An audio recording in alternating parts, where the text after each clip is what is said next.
Hello friends, നമസ്കാരം. Welcome to Sangeetha's food gallery. നമുക്കിന്ന് soya kurma എങ്ങനെയാണ് ചെയ്യുന്നതെന്ന് നോക്കാം. ഇത് ചെയ്യാനായിട്ട് 1.5 കപ്പ് സോയയാണ് ഞാൻ എടുത്തിട്ടുള്ളത്. ഇതിനെ 10 മിനിറ്റ് ചൂടുവെള്ളത്തിൽ കുതിർത്ത് വെച്ചിട്ട് അതിലെ വെള്ളമെല്ലാം കളഞ്ഞ് പച്ചവെള്ളത്തിൽ നന്നായിട്ട് വാഷ് ചെയ്തിട്ട് വെള്ളമെല്ലാം പിഴിഞ്ഞെടുത്ത് വെച്ചിട്ടുള്ള സോയയാണിത്. ഒരു കടായിലേക്ക് 1.5 ടേബിൾ സ്പൂൺ ഓയിൽ ചേർത്ത് ചൂടാക്കാൻ വെച്ചിട്ടുണ്ട്. ഇനി ഇതിലേക്ക് 1/2 ടീസ്പൂൺ പെരിഞ്ജീരകം ചേർത്ത് കൊടുക്കുക. ഇത് നന്നായിട്ട് ചൂടാക്കുക. ഇത് നന്നായിട്ട് ചൂടായിട്ടുണ്ട്. ഇനി ഇതിലേക്ക് ഒരു വലിയ സവാളയാണത്, അതിനെ പൊടിയായിട്ട് അരിഞ്ഞു വെച്ചിട്ടുണ്ട്. ഇതിലേക്ക് ചേർത്ത് കൊടുക്കണം.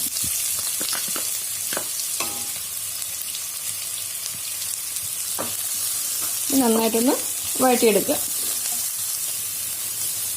ഇനി ഇതിലേക്ക് 2 പച്ചമുളക് കീറിയത് ചേർത്ത് കൊടുക്കണം. പിന്നെ കുറച്ച് കറിവേപ്പില. അത് നന്നായിട്ട് എല്ലാം കൂടിയിട്ട് വാട്ടിയെടുക്കണം. സവാളയൊക്കെ നന്നായിട്ട് വാടിക്കഴിഞ്ഞു. ഇനി ഇതിലേക്ക് 2 മീഡിയം സൈസ് തക്കാളി ചെറുതായിട്ട് കട്ട് ചെയ്തത് ചേർത്ത് കൊടുക്കുക. തക്കാളി നന്നായിട്ടൊന്ന് വാടുന്നത് വരെ ഒന്ന് വഴറ്റി കൊടുക്കണം. തക്കാളിയൊക്കെ നന്നായിട്ട് വാടിക്കഴിഞ്ഞു. ഇനി തീ കുറച്ച് വെക്കുക. എന്നിട്ട് ഇതിൽ ആവശ്യമുള്ള പൊടികളൊക്കെ ചേർത്ത് കൊടുക്കാം. ഇതിലേക്കിപ്പോൾ 1 ടീസ്പൂൺ മുളക് പൊടി, 1/4 ടീസ്പൂൺ മഞ്ഞൾപ്പൊടി, 1/2 ടീസ്പൂൺ ഗരം മസാല പൊടി, 1 ടീസ്പൂൺ മല്ലിപ്പൊടി. നന്നായിട്ട് ഇതെല്ലാം കൂടിയിട്ട് വഴറ്റി കൊടുക്കുക. പൊടികളുടെ പച്ചമണമൊക്കെ ഒന്ന് പോകുന്നവരെ ചൂടാക്കി കൊടുക്കണം. പൊടികളുടെ പച്ചമണമൊക്കെ മാറിയിട്ടുണ്ട്. ഇനി ഇതിലേക്ക് സോയ ചേർത്ത് കൊടുക്കാം. എന്നിട്ട് നന്നായിട്ട് എല്ലാം കൂടിയിട്ട് ഒന്ന് മിക്സ് ചെയ്ത് കൊടുക്കുക.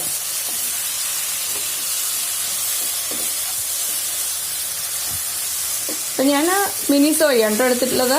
നിങ്ങൾക്ക് വലിയ തരം സോയ വേണമെങ്കിൽ എടുക്കാം. അതാണെങ്കിൽ 2ആയിട്ടൊന്ന് കട്ട് ചെയ്ത് ചേർത്ത് കൊടുക്കണം.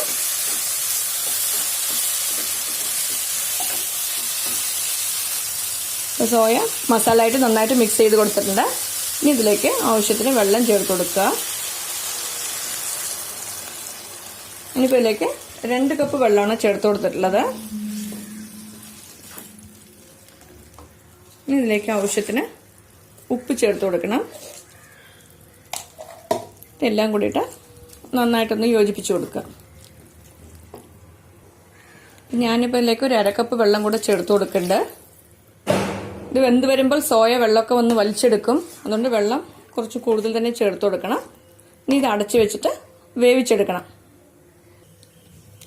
ഇനിയിപ്പോൾ കുറുമയിലേക്ക് ആവശ്യമുള്ള അരപ്പിനായിട്ട് മിക്സിയുടെ ജാറിലേക്ക് 1/2 കപ്പ് തേങ്ങ ചിരകിയത് ചേർത്ത് കൊടുത്തിട്ടുണ്ട്. ഇനി ഇതിലേക്ക് 3 അല്ലി വെളുത്തുള്ളി, ഒരു ചെറിയ കഷ്ണം ഇഞ്ചി 2ആയി മുറിച്ചതാണിത്, ചേർത്ത് കൊടുക്കണം. ഇനി ഇതിലേക്ക് പൊട്ടുകടല ചേർത്ത് കൊടുക്കാം. 1.5 ടേബിൾ സ്പൂൺ പൊട്ടുകടല ചേർത്ത് കൊടുത്തിട്ടുണ്ട്. ഇനി ഇതിലേക്ക് ഒരു 1/2 ടീസ്പൂൺ കസ്കസ് ചേർത്ത് കൊടുക്കുക.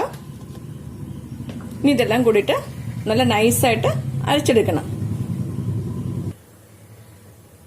ഈ സോയ ഇടയ്ക്കൊന്ന് ഇളക്കി കൊടുക്കണം കേട്ടോ. ഇത് ഒരു 5 മിനിറ്റ് കൂടെ വേവണം. വീണ്ടും ഒന്ന് അടച്ചു വെച്ചിട്ട് വേവിക്കാം. ഇപ്പോൾ തേങ്ങ നന്നായിട്ട് അരച്ചെടുത്തിട്ടുണ്ട്. ഇനി ഇതിനെ കറിയിലേക്ക് ചേർത്ത് കൊടുക്കണം.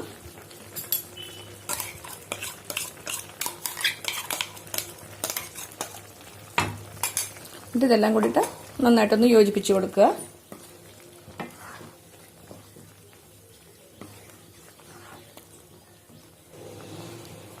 അതൊക്കെ നന്നായിട്ട് മിക്സ് ചെയ്ത് കൊടുത്തിട്ടുണ്ട്. ഈ സ്റ്റേജിൽ ടേസ്റ്റ് നോക്കുക.